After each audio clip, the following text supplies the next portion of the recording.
약속과 현실 사이라고 하는 제목으로 우리 함께 말씀을 나누겠습니다. 오늘 본문의 또 다윗의 상황이 어떤지 우리가 이렇게 본문을 차근차근 다 살펴보면서 오면 좋지만 지난 시간에 17장을 살피고 그 사이 18장과 그 다음 지금 19장 오늘 본문의 말씀인데 오늘 다윗의 상황이 어떤지를 사무엘상 19장 10절, 12절, 18절에 나와 있는데 제가 한번 읽어드리겠습니다. 지금 다윗의 상황이 어떻는지를 이 구절을 통해서 좀 파악하셨으면 좋겠습니다. 사울이 단창으로 다윗을 벽에 박으려 하였으나 그는 사울의 앞을 피하고 사울의 창은 벽에 박힌지라. 다윗이 그 밤에 도피하며 미갈이 다윗을 창에 달아 내리매 그가 피하여 도망하니라. 다윗이 도피하여 라마로 가서 사무엘에게로 나아가서 사울이 자기에게 행한 일을 다 전하였고 다윗과 사무엘이 나요스로 가서 살았더라. 아멘. 오늘 다윗의 상황이 어떤 것 같습니까? 네, 그렇죠. 뭐라고 하는지 정확하게 들리지 않지만 그렇습니다. 예, 지금 사울이 다윗을 죽이려고 하는 상황이고, 그리고 다윗은 지금 계속해서 반복되는 단어가 도망하여 피하는 거예요. 도피하는 거예요. 그래서 오늘 다윗의 상황이 어떻다? 사울 왕이 나를 죽이려고 하고 있고, 그 다음에 지금 그러니까 다윗은 당연히 도망하여 피하고 있다. 이렇게 이해하시면 되겠습니다. 근데 뭐 이게 항상 우리가 성경을 남의 일로 생각하면 와닿지 않는데 그냥 다윗의 상황, 다윗의 우리가 살펴봤던 16장, 17장, 18장, 19장 오늘 본문까지 보면 좀 다윗의 상황이 어떻다? 아주 당황스럽다는 거예요. 왜냐하면 16장 13절에 보면 우리가 이 말씀을 함께 나누었는데 사무엘이 기름 뿔병에다가 기름 부어요. 누구에게? 다윗에게. 그래서 다윗은 하나님께서 사무엘에게 내가 사울 왕을 버렸고 내가 한 왕을 봤는데 이새의 집에 아들이 있다. 이새의 집에 있으니 가봐라. 그리고 그 대상에게 뭐를 부어라? 기름을 부으라고 했어요. 근데 그 대상이 누구였냐 보니까 다윗인 거예요. 그래서 다윗이 왕이 될 수 있는 증표인 기름 부음을 받고 그러한 상황에서 그걸로 끝나는 게 아니라 17장에 우리가 지난 시간에 살펴보았던 너는 칼과 창과 단창으로 내게 나오지만 나는 만군의 여호와의 이름 네가 무시하는 그 이름을 가지고 내가 너를 치러 가겠다 해서 다윗의 신앙 고백이 있었고 오늘 17장 51절 한번 읽어볼까요? 시작. 다윗이 달려가서 블레셋 사람을 밟고 그의 칼을 그 칼집에서 빼내어 그 칼로 그를 죽이고 그의 머리를 베니 블레셋 사람들이 자기 용사의 죽음을 보고 도망하는지라. 아멘. 다윗이 물맷돌로 이제 골리앗을 한 번에 딱 맞춰서 골리앗이 쓰러져서 죽었는데 근데 그걸로 끝난 게 아니라 사실 51절에 보면 다윗이 아이들이 없어서 다행인데 이렇게 밟고 칼이 없으니까 그 골리앗의 칼을 뽑아서 어떻게 했다? 골리앗의 머리를 댄 거예요. 그러니까 그냥 기름 부음만 받은 게 아니라 블레셋 적에 제일 강하다고 할 수 있는 용사인 골리앗을 지금 상징적으로 이게 머리를 그냥 죽인 걸로 끝난 게 아니라 머리를 베어서 우리 진영 사람들에게 내가 적의 수장을 베었다. 이제 가자 할 만큼 이렇게 화려하게 사실 등장했어요. 그리고 그걸로 끝난 게 아니라 18장 5절을 보시면 함께 읽어볼까요? 18장 5절도 시작. 다윗은 사울이 보내는 곳마다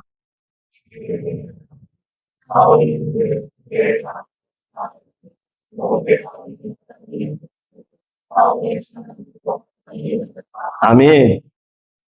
지금 17장 51절에서 18장 5절을 보니까 다윗은 사울이 보내는 곳마다 가서 어떻게 했다?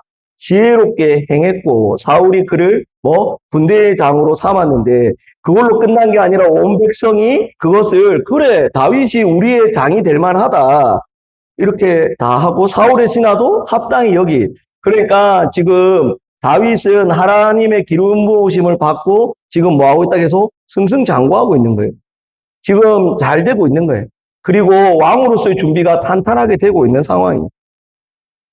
그리고 오늘 본문 바로 앞에, 9절 앞에, 우리가 오늘 9절부터 읽었는데, 사실 9절 앞에 8절에 뭐라고 되어 있냐면, 전쟁이 다시 있으므로 다윗이 나가서 블레셋 사람들과 싸워 그들을 크게 쳐 죽이매 그들이 그 앞에서 도망하니라. 아멘. 9절 앞에도 다윗이 지금 뭐 하고 있다? 뭐 적혀 있잖아요. 블레셋하고 전쟁을 해서 이겼단 말이에요. 19장 1절에 사울이 다윗을 죽이려고 했는데, 그것이, 그 부분을 풀어내고, 그럼에도 불구하고 8절에 다윗은 여전히 뭐하러 갔다? 자기의 소임을 다하러 지금 싸우고 있는 중이에요. 그리고 싸워서 이겼고. 그러니까, 왕으로서의 준비, 어떤 존경, 이런 것들이 이게 탄탄하게 준비되고 있는데, 오늘 어떤 일이 일어났다? 9절부터. 사울이 다윗을 죽이려고 하는 거예요. 하나님의 기름 부으심을 받고 상대방의 최고 강한 골리앗을 무찌르는 것뿐만 아니라 죽이고 그 전쟁의 승리로 이끌고 그 이후에 가는 곳마다 승리하고 지혜롭게 행하고 심지어 사울의 딸 미갈과 결혼해서 왕의 사이가 됐고 그러니까 그냥 지금 이 수순대로 가면 사울의 아들 요나단이 다윗을 또 좋아해요. 그러니까 그냥 준비가 착착착 되고 있는 거예요. 근데 갑자기 19장 9절에 이제 사울이 다윗을 어떻게 한다? 그것도 심지어 수금 타고 있는데 본인이 힘들어해서 수금 타고 있는데 창을 잡아 던지면서 그게 피해지면서 이제 사울이 나를 진짜 죽이려고 하는구나. 이제 시도하는구나. 말로 끝나는 게 아니라. 그래서 피한 거예요. 그리고 자기 집으로 갔는데 사울이 사람을 보내서 다윗 나오면 아침에 죽여라. 그러니까 미갈이 다윗을 또 어떻게 했다? 피신시킨 거예요. 밤에 창으로 내려가지고. 그래서 또 다윗이 뭐 했냐면 이제 그 어디로 가지 해서 지금 사무엘에게 갔다 이 말이에요. 그러니까 지금 본문 전까지 다윗은 계속해서 말씀에 순종하며 자신의 삶을 잘 살아왔단 말이에요. 저 블레셋과 이제 그만 싸우겠습니다라고 말하지도 않고 본인에게 주어진 역할을 아주 성실하게, 착실하게, 놀랍게, 지혜롭게 하나님과 함께 그 일들을 했다 이 말이에요. 근데 지금 다윗의 상황이 뭐 해야 되는 상황이다? 한 나라의 왕을 피해서 도망가야 되는 상황이 왜 왕이 나를 죽이려고 하기 때문에 지금 피해야 되는 상황이라. 당황스럽습니까? 안 당황스럽습니까? 이게 남 일이니까 지금 그런갑다 하겠지만, 예, 전 지금 마이크도 안 돼도 이렇게 당황스러운데. 아침에 땀을 뻘뻘 흘렸어요. 마이크 전원이 안 들어오는 거예요.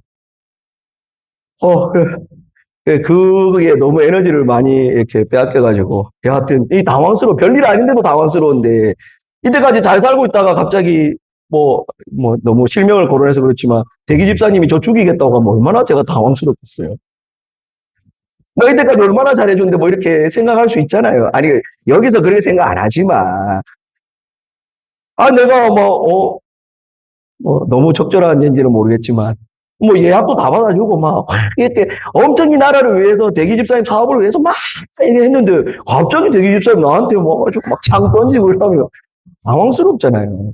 지금 사울이 왕인 나라에서 다윗이 지금 군대 장관으로서 본인의 역할을 아주 충실하게 성실하게 행하고 있었는데 심지어 자신의 딸도 줬고 그런 관계 속에서 갑자기 이렇게 됐다 이 말이에요. 그래서 이제 이런 생각을 하는 거죠. 왜 이런 일이 일어났는가? 왜 다윗에게 이런 일이 일어났는가? 우리가 상식적으로 보통 고난을 당하면 어려운 일이 당하면 시련이 닥치면 내가 무슨 잘못을 했나? 보통은 그런 경우가 많습니다. 네. 여러분들에게 어려운 일이 닥쳤을 때 보통은 자신의 삶을 한번 점검해 볼 필요가 있어요. 근데 왜 이런 일이 일어났는가 해서 오늘 성경이 뭐라고 얘기하냐면 16장 14절에 여호와의 영이 사울에게서는 떠났고 여호와께서 부리시는 악령이 그를 번뇌하게 한지라 해서 실제로 사울의 상태가 안 좋아서 그런 거예요. 첫 번째는. 다윗이 잘못해서 교만해서 뭔가 일을 저질러서 성경이 이 일이 일어났다고 얘기하는 게 아니라 사울 왕이 하나님의 영이 떠나니 지금 분별할 수 있는 힘도 없고 영적인 상태가 너무 안 좋은 거예요. 그러니까 다윗을 향해 시기하고 질투하기 시작하고 이상한 행동을 하기 시작하는 거예요. 뭐 누구에게 문제가 있다? 다윗에게 문제가 있는 게 아니라 사울에게 문제가 있는 거예요. 우리의 삶 가운데서도 내가 잘못을 안 해도 상대의 상태가 안 좋아서 내가 공경에 처하는 경우도 있다라는 걸 생각하셔야 돼요.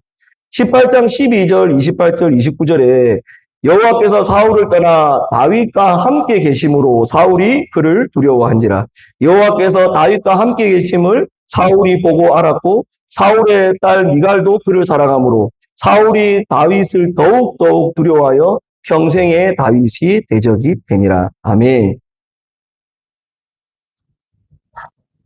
사울의 상태도 안 좋지만 더 사실은 놀라운 게 이 사람이 상대방이 상태가 안 좋아서 이런 일이 벌어지는 거 어느 정도 이해가 되는데 더 좀 사실 충격적인 것은 다윗이 지금 하나님과 함께 하는 것을 보니까 두렵다는 거예요. 신앙생활을 못해서 이 일이 벌어진 게 아니라 놀랍게도 지금 다윗은 하나님과 함께 하심을 사람들이 볼 만큼 신앙적으로 정말 바르게 있는 중이다 이 말이에요. 하나님이 나와 함께 하신다. 그리고 하나님이 나와 함께 하시는 것을 사람들도 안다 이 말이에요. 근데 그것이 오히려 사울을 자극해서 나를 공경에 빠뜨리는 일이다. 하나님이 함께 하는 것이 오히려 문제다 이거예요. 이런 일이 이래서 일어났다는. 그러면 이제 우리가 생각해야 될 질문은 사실은 이거죠. 오늘 다양하게 불도 깜빡깜빡하고 정말 다양한 일이 있네. 그럼 왜 이런 고난을 고난이라고 할 수 없습니다. 이 정도는. 왜 이런 고난을 허락하셨는가? 왜 다윗에게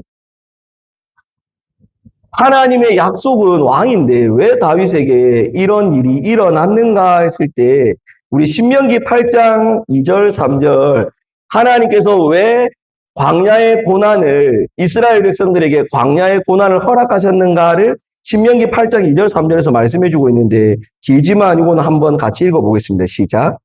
내 하나님 여호와께서 이 40년 동안에 기억하라.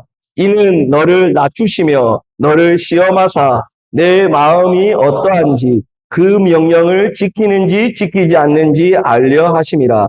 너를 낮추시며 너를 줄이게 하시며 또 너도 알지 못하며 내 조상들도 알지 못하던 만나를 내게 먹이신 것은 사람이 떡으로만 사는 것이 아니요 여호와의 입에서 나오는 모든 말씀으로 사는 줄을 내가 알게 하려 하심이니라. 아멘.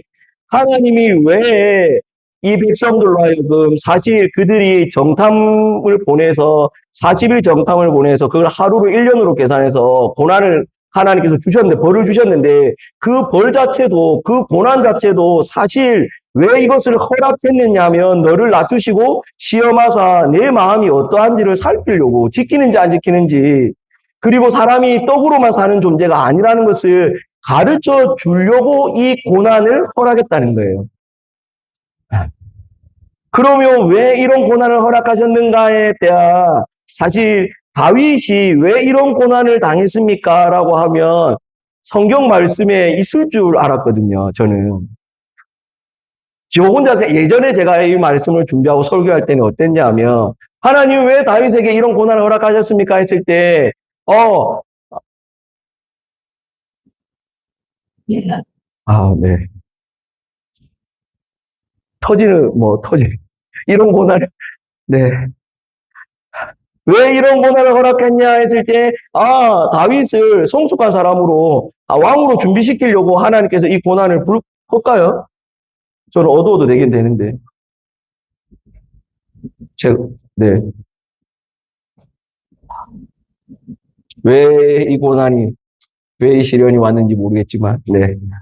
여하튼, 다윗에게는 왜 이런 일이 일어났습니까? 라고 하는 제 이 질문에 성경이 뭐라고 얘기하냐면,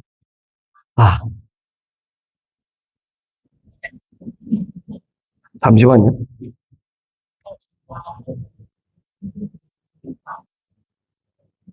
오, 진짜 놀라운. 앞에 전기가 나갔어요. 아, 예, 전기가, 예?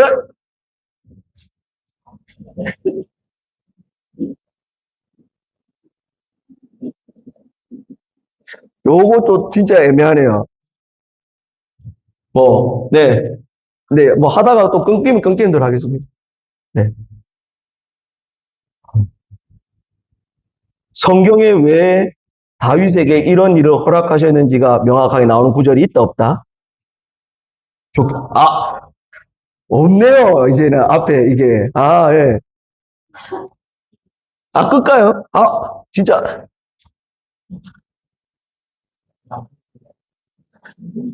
그만할 수는 없죠. 네. 이런 고난이 와도 그만할 수 없죠. 뭐라고요? 아, 네, 그냥, 네. 계속 깜빡깜빡 해가지고. 전 그만하신 줄 아는 줄 알았어요. 그만할 수는 없다. 성경에 이 구절이 안 나와요. 저는 이게 사실, 말씀 준비하면서 제일 와닿았어요. 다윗이 왜 이런 고난을 허락했는지, 저는 이 말씀 구절에 우리가 뭔가에 대한 질문에 항상 근거가 말씀에 있거든요. 제가 예전에 얘기했지만, 우리가 신앙생활 하면서 모든 근거를 말씀의 근거에서 두는 훈련을 해야 돼요. 근데 하나님 그러면 다윗이 왜 이런 고난을 받았습니까?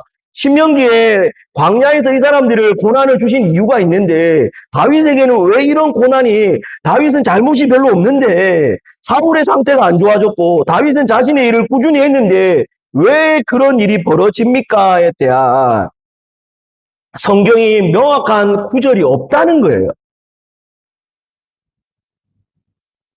그 사실 우리가 생각해 보면 이런 거예요. 우리의 인생에 지금 왜 이런 일이 벌어지는지 사실은 모른다 이 말이에요, 우리가.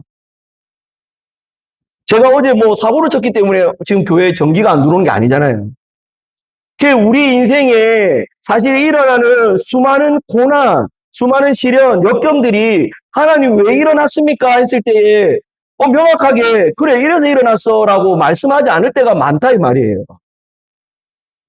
그 너무 감사하게 다윗의 인생 가운데서도 하나님이 개입하셔가지고 그래 네 인생에 내가 이런 이유 때문에 네가 왕이 되기 전까지 이런 고난을 받아야 되라고 하는 구절이 있다 없다? 없다는 거예요. 왜 허락했는지 말해주지 않을 때가 있다는 거예요. 하나님의 약속은 뭐였습니까 원래? 제가 아까 얘기 드렸지만 하나님께서 다윗을 향한 약속은 사무엘상 16장 1절에 보면 하나님께서 말씀을 명확하게 하셨어요. 사무엘에게 내가 한 왕을 보았다 해 있어요. 그리고 그에게 가서 기름을 부으라는 거예요. 하나님 눈에는 이미 다윗이 왕인 거예요. 내가 사울을 이미 버렸다는 거예요. 버리고 있는 중이다라고 얘기하지 않고 하나님의 시선에서는 버렸고 다윗은 왕인데 하나님의 약속은 그러한데 현실은 어떻다? 안 그렇다는 거예요. 하나님의 약속은 이미 다윗이 왕이 될 것이고 사울을 버릴 것이다. 진행형이 아니라 버렸고 내가 한 왕을 보았다 했는데 근데 현실은 지금 다윗이 사울을 피해서 뭐 해야 된다? 도망가야 되는 상황이라는 거예요. 도망가는 이유가 뭐 때문에 사울이 나를 죽이려고 하기 때문이에요. 우리가 남의 고난을 쉽게 생각하지만 다윗의 이 고난은 그냥 고난이 아니에요. 한 나라의 왕이 나를 죽이려고 계속 쫓아오는 상황이에요. 그냥 광야 생활하는 게 아니에요. 단순히 목마르고 배고픈 정도가 아니라 살해 위협을 시시각각 느껴야 되는 그러한 삶을 살아야 되는 거예요.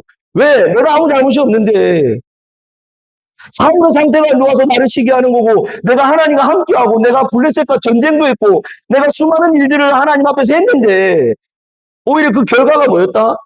지금 도피 생활을 해야 된다는 거예요. 하나님의 약속은 내가 분명히 왕으로서 하나님 나에게 약속했는데 내 현실은 너무 비참하다 이거예요. 약속은 왕이고 현실에서는 뭐다? 도피자라는. 그러면 이제 좀 생각을 해보는 거죠. 이 말씀은 3000년 전이지만 우리에게 적용하면 우리를 향한 하나님의 약속은 뭔가, 그리고 우리의 현실은 어떠한가, 이런 생각을 좀 해보게 됩니다. 베드로전서 2장 9절에 여러분들 잘 아시는 말씀인데, 하나님 우리를 향한, 신약교회를 향한, 성도를 향한 약속이 있어요. 그러나 너희는 뭐다? 택하신 족속이요 왕 같은 제사장이다. 거룩한 나라요 그의 소유된 백성이니 이는 너희를 어두운 데서 불러내어 그의 기이한 빛에 들어가게 하신 이 아름다운 덕을 선포하게 하려 하심이라. 아멘. 성경은 우리를 향해서 너 보잘것없는 존재라고 얘기하지 않고 택하신 족속이고 왕 같은 제사장이다라고 얘기해요. 그렇게 약속을 해놨어요. 사실 이 말씀은 구약의 출애굽기 19장 6절에 내가 너희에게 대하여 제사장 나라가 되게 하며 거룩한 백성이 되리라. 너는 이 말을 이스라엘 자손에게 뭐해라? 전해라는 거예요. 하나님은 이스라엘 백성을 향해서 너희는 뭐다? 제사장 나라가 된다는 거예요. 그냥 볼 일 없는 나라가 아니라 너희 거룩한 백성일 뿐만 아니라 제사장 나라가 될 거야. 나와 다른 나라를 연결하는 제사장 나라란 말이야. 너희가 이렇게 얘기해 주는 거예요.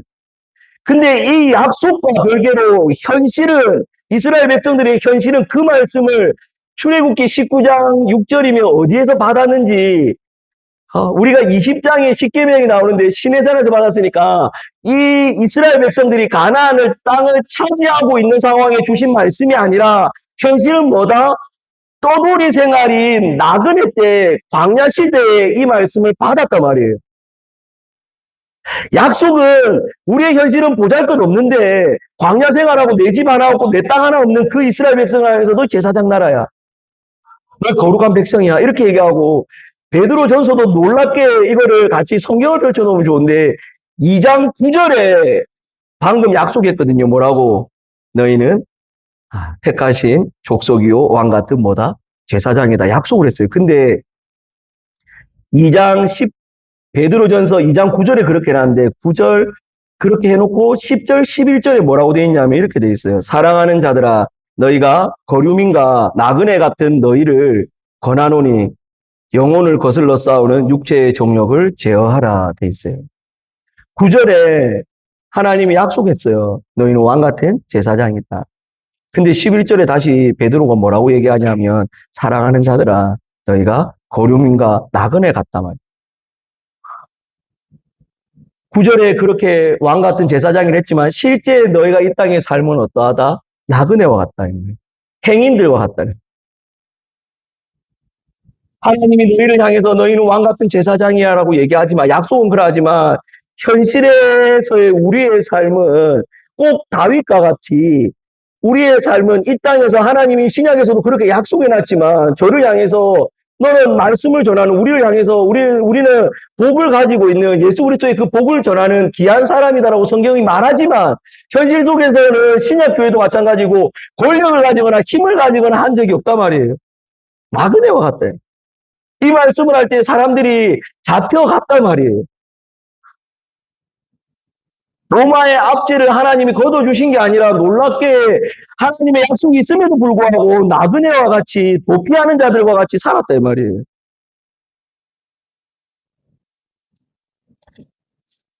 그러면 다시 또 좀 이런 질문을 하게 돼요. 하나님 그러면 왜 우리를 이렇게 두십니까? 왜 내 현실을 이렇게 두십니까? 사실 말씀하지 않아요. 다윗처럼 명확하게 말씀하지 않아요. 그런데 다윗의 시편을 우리가 살펴보면 좀 알 수 있어요. 하나님 왜 고난을 허락하셨는지. 다윗이 수많은 시편을 썼거든요. 여러분들 힘들면 뭐 하게 됩니까? 뭐 이렇게 조용하실 수 있어요. 힘들면 뭐 하세요? 기도. 할렐루야. 물론 힘들 때 끝까지 안 한다고 하실 수 있겠지만 우리는 본능적으로 힘들면, 고난이 찾아오면 결국은 내 힘으로 안 되면 하나님 도와주세요 하게 돼 있단 말이에요. 고난이 하나님을 찾아가게 돼 있다고요. 몸이 안 아플 때는 병원을 안 찾지만 몸이 아프면 병원도 찾지만 아이고 하나님 죽겠습니다라고 합니까 안 합니까? 대단하네. 안 하시는 분들 있네. 한단 말이에요. 좀 더러운 얘기일 수 있지만, 예, 뭐, 웃자고 하는 얘기니까. 제가 배가 너무 아파서, 정말 배가 아파서 큰 일을 볼 때, 너무 아플 때는 기도하게 돼요. 그냥 웃자고 하는 얘기예요. 뭐, 그렇다고. 그냥 잘 볼 때는 안 찾지만, 고난이 찾아오면 식은땀이 나고, 왜 이러지? 너무 배가 아프면, 아버지, 뭐, 이렇게 기도하게 되더라, 이 말이에요, 제가. 그런데 우리가 그 삶에 지금 없지만 다윗은 사실 이미 목동으로서 목자로서 짐승들 치면서 외로운 시간을 보냈을 거예요. 하나님과 깊은 교제를 했겠죠. 그러니까 그러한 신앙 고백이 나왔을 거고 죽음의 살해 위협을 느끼고 다윗이 블레셋과의 전쟁에서 이긴 게 아니라 이미 다윗은 사자로부터 곰으로부터 양을 지키면서 하나님이 나를 지키시고 보호하시고 내가 믿는 하나님이 그 어떠한 적보다 강하다고 했기 때문에 어마어마한 신앙의 고백을 가지고 믿음의 삶을 살아냈단 말이에요. 근데 살해 위협을 느끼고 더 심한 고난을 차지하고 그 어떤 그 기간을 통해서 다윗이 하나님 앞에 수많은 시편을 쏟아냈단 말이에요. 다윗이 실제로 시편 59편은 오늘 읽은 본문에서 다윗이 시편을 적은 거예요. 사울이 사람을 보내어 다윗을 죽이려고 그 집을 지킨 때에 어떻게 다윗이 시편을 썼냐 하면 시편 59편을 나중에 한번 읽어보시고 나의 하나님이여 나의 원수에게서 나를 건지시고 일어나 치시려는 자에게 나를 높이 드소서 악을 행하는 자에게서 나를 건지시고 피 흘리기를 즐기는 자에게서 나를 구원하소서. 그 사이에 생략하고 마지막 16절, 17절 보면 나는 주의 힘을 노래하며 아침에 주의 인자하심을 높이 부르리오니 주는 나의 요새시며 나의 환난 날의 피난처 되심이니이다. 나의 힘이시여 내가 주께 찬송하오리니 하나님은 나의 요새시며 나를 긍휼히 여기시는 하나님이심이니이다. 아멘. 다윗이 이 시편의 고백을 통해서 하나님이 나의 요새시다. 사울은 자기의 성에 자기가 요새처럼 위협을 못 느낀다고 생각하지만 사실 다윗은 아무 나를 지켜줄 튼튼한 성이 없지만 도망자 신분에서 뭐를 느끼냐면 하나님이 나의 요새입니다. 하나님이 나의 구원자십니다. 하나님이 내 편이십니다. 하나님이 나의 찬양을 받으시기에 합하신 분입니다. 왜 고난을 찾아내 왔는지 모르겠지만 다윗은 하나님을 향해 깊은 신앙의 고백을 했다. 이 말.